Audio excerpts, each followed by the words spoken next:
Igitabo cy'umuhanuzi Yeremiya igice cya 34. Ijambo ryaje kuri Yeremiya riva ku Uwiteka igihe Nebukadinezari umwami w'i Babuloni n'ingabo ze zose n'ibihugu byose by'abami bo mu isi byategekagwa nawe n'amoko yose byarwanyaga Yerusalemu n'imidugudu yaho yose riti: uku ni ko Uwiteka Imana ya Isirayeli ivuga ngo, genda ubwire Sedekiya umwami w'Ubuyuda uti, uku ni ko Uwiteka avuga ngo, dore nzatanga uyu murwa mu maboko y'umwami w'i Babuloni, azawutwika kandi ntuzamuva mu maboko, ni ukuri uzafatwa kandi uzashyirwa mu maboko ye. Amaso yawe azarebana n'ay'umwami w'i Babuloni kandi muzavugana muhanganye, kandi uzajya n'i Babuloni. Nyamara wumva ijambo ry'Uwiteka, yewe Sedekiya umwami w'Ubuyuda. Uku ni ko Uwiteka akuvugaho ngo, ntuzicwa n'inkota, uzapfa neza. Kandi uko bosereje imibavu ba sogokuruza abami bakubanjirije, niko nawe bazakosereza bakuririre bati, ayi Nyagasani, iryo jambo ni jye urivuze, ni ko Uwiteka avuga. Nuko umuhanuzi Yeremiya abwira Sedekiya umwami w'Ubuyuda ayo magambo yose bari i Yerusalemu, igihe ingabo z'umwami w'i Babuloni zarwanyaga i Yerusalemu n'imidugudu y'Ubuyuda yose yari yasigaye y'i Lakishi na Azeka, kuko ariyo yari yasigaye yo mu midugudu y'ibihome y'Ubuyuda. Ijambo ryaje kuri Yeremiya riva ku Uwiteka ubwo umwami Sedekiya yari amaze gusezerana n'abantu bose bari i Yerusalemu no kubamenyesha ko bavanywe ku buretwa, ngo umuntu wese areke umuretwa w'umugabo areke n'umuja we, ari umuheburayo cyangwa umuheburayokazi yigendere, he kugira umuyuda mwene wabo bagira umuretwa. Ibikomangoma byose na rubanda rwose baramwumvira. Umuntu wese yumva iryo sezerano ryo kureka umuretwa we, ari umugabo ari n'umuja we, ngo be kubagira abaretwa ahubwo babareke. Nuko bemera kubareka, ariko hanyuma bisubiraho bagarura abaretwa n'abaja bari baretse, bongera kubagira abaretwa n'abaja. Nuko ijambo ry'Uwiteka riza kuri Yeremiya rivuye ku Uwiteka riti, uku ni ko Uwiteka Imana ya Isirayeli ivuga iti, nasezeranye isezerano na ba sogokuruza igihe nabakuraga mu gihugu cya Egiputa mu nzu y'uburetwa ngo, uko imyaka 7 ishize muzajye mureka umuntu wese w'umuheburayo mwene wanyu wari waguze ari umugurano kandi yaragukoreye imyaka 6, uzamureke aruhuke. Nyamara ba sogokuruza ntibanyumviye, habe no gutega amatwi. Mwari muhindukiye mukora ibintunganiye, umuntu wese akamenyesha mugenzi we ko akuye ku buretwa, kandi mwari mwasezeraniye imbere yanjye mu nzu yitiriwe izina ryanjye, ariko mwisubiyeho musuzugura izina ryanjye. Umuntu wese agarura umuretwa we, n'umuntu wese umuja we, abo mwari mwaretse ngo baruhuke. Mwabasubije ku buretwa kugira ngo bababere abaretwa n'abaja. Nicyo gituma Uwiteka avuga ngo, mwanyumviye ngo mwamamaze gukuraho uburetwa, umuntu wese ngo areke mwene wabo cyangwa mugenzi we. Dore ndabamenyesha ko ngiye kureka inkota n'icyorezo n'inzara bibatere, nzatuma muteraganwa hirya no hino mu bihugu byose by'abami bo mu isi, ni ko Uwiteka avuga. Nzatanga abantu bishe isezerano ryanjye ntibasohoze amagambo y'isezerano basezeranye imbere yanjye, igihe baciye ikimasa mo kabiri bakanyura hagati y'ibice byacyo, ibikomangoma by'i Buyuda n'ibikomangoma by'i Yerusalemu n'inkone n'abatambi na rubanda rwose rwo mu gihugu banyuze hagati y'ibice by'ikimasa. Nzabashyira mu maboko y'ababisha babo no mu maboko y'abahiga ubugingo bwabo, kandi intumbi zabo zizaba ikiryo cy'ibisiga byo mu kirere n'ikinyamaswa zo mu ishyamba. Kandi Sedekiya umwami w'Ubuyuda n'ibikomangoma bye nzabashyira mu maboko y'ababisha babo no mu maboko y'abahiga ubugingo bwabo no mu maboko y'ingabo z'umwami w'i Babuloni, izo nasubijeyo nzibakijije. Dore ngiye gutegeka nzigaruze kuri uyu murwa, kandi zizawurwanya ziwuhindure ziwutwike, kandi imidugudu y'Ubuyuda nzayihindura amatongo, ntihazaturwa, ni ko Uwiteka avuga. Igitabo cy'umuhanuzi Yeremiya igice cya 35. Ijambo ryaje kuri Yeremiya rivuye ku Uwiteka ku ngoma ya Yehoyakimu mwene Yosiya umwami w'Ubuyuda riti, jya mu muryango w'Abarekabu uvugane nabo kandi ubazane mu nzu y'Uwiteka mu cyumba kimwe cyo muri yo, maze ubahe vino banywe. Nuko nzana na Yazaniya mwene Yeremiya mwene Habaziniya na bene se n'abahungu be bose n'umuryango wose w'Abarekabu, bazana mu nzu y'Uwiteka mu cyumba cya bene Hanani mwene Igidaliya umuntu w'Imana, cyari gihereranye n'icyumba cy'ibikomangoma kiri hejuru y'icyumba cya Maseya mwene Shalumu umunyagihe.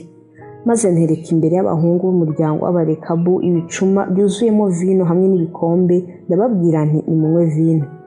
ariko barahakana bati ntituyinywa kuko Yonadabu mwene Rekabu sogokuruza wacu yadutegetse ati ntimuzanywe vino ari mwe cyangwa abana banyu iteka ryose, kandi ntimuzubake n'amazu, ntimuzabibe imbuto habe no gutera inzabibu cyangwa kuzigira, ahubwo muzaba mu mahema iminsi yose muzaba muriho, kugira ngo mumare iminsi myinshi mu gihugu mwimukiyemo.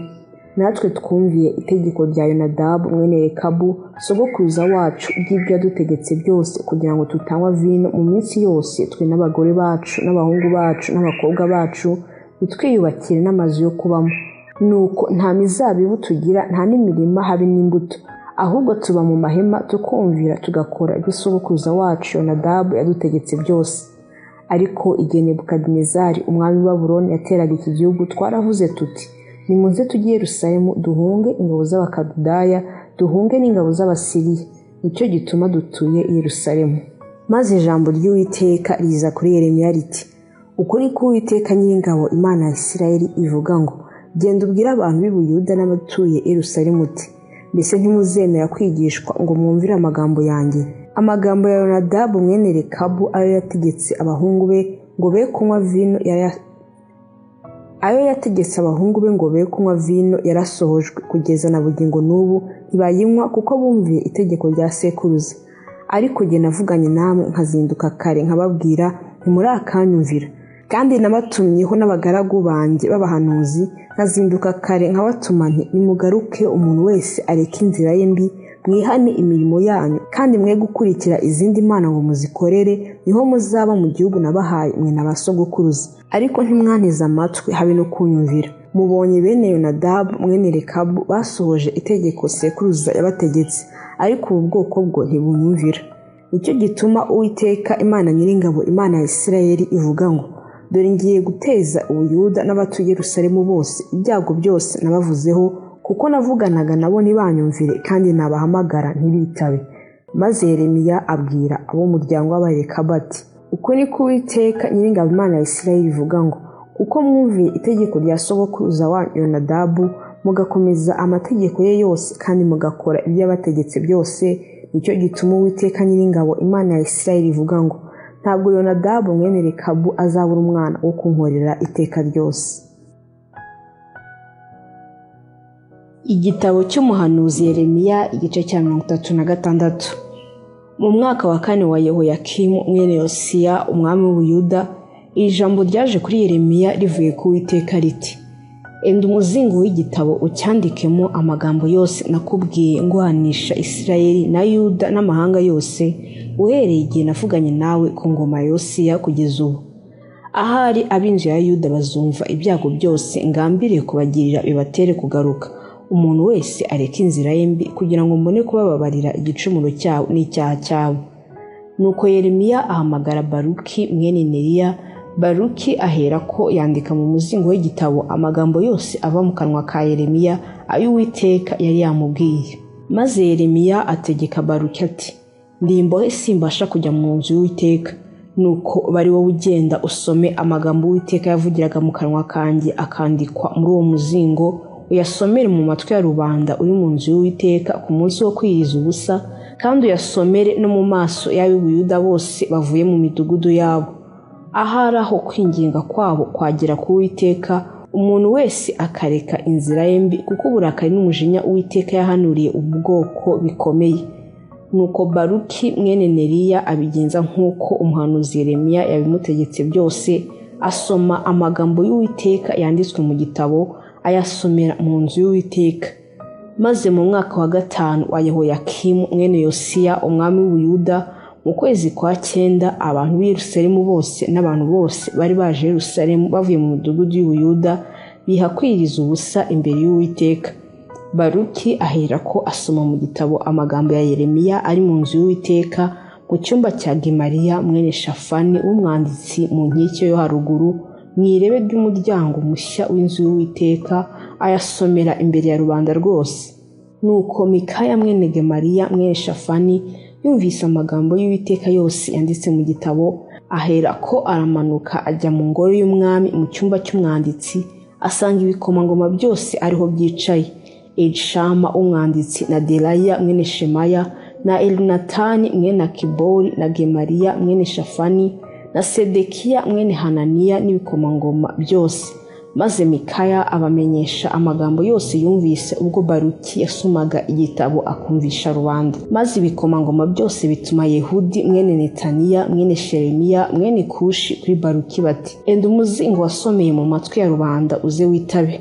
Nuko Baruki mwene Neriya ahera ko yenda umuzingo arabitaba. Baramubwira bati, nuko icara uyadusomere twumve. Arayabasomera. Nuko bamaze kumva amagambo yose bararebana bafite ubwoba, babwira Baruki bati, nukuri tuzabwira umwami ayo magambo yose.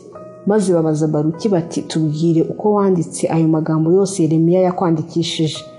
Baruki arabasubiza ati, yambwiraga ayo magambo yose ari imbere yanjye nkayandikisha wino mu gitabo.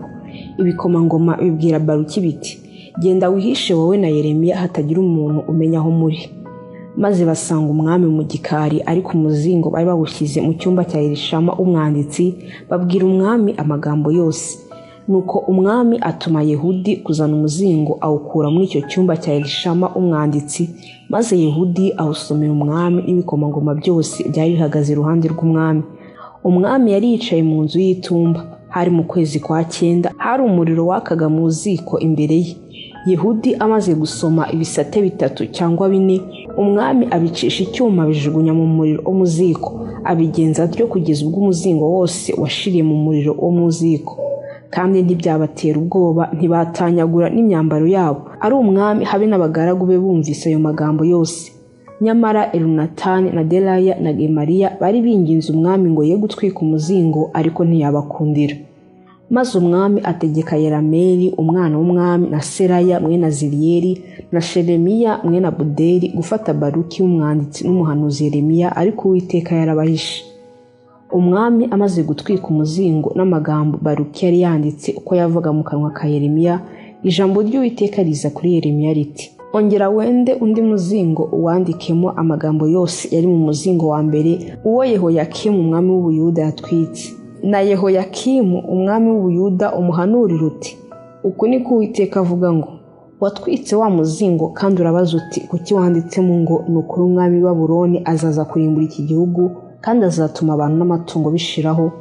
Nicyo gituma Uwiteka ahanurira Yehoyakimu umwami w'Ubuyuda ngo, ntazagira uwo gusubira ku ngoma ya Dawidi, kandi intumbi ye izanama ku gasozi ku cyokere cy'izuba ry'amanywa no mu mbeho y'ijoro. Kandi nzamuhana we n'urubyaro rwe n'abagaragu be mbahoye gukiranirwa kwabo, kandi bo n'abatuye Yerusalemu n'abantu b'Ubuyuda nzabateza ibyago byose nabageneye kuko banze kunyumvira.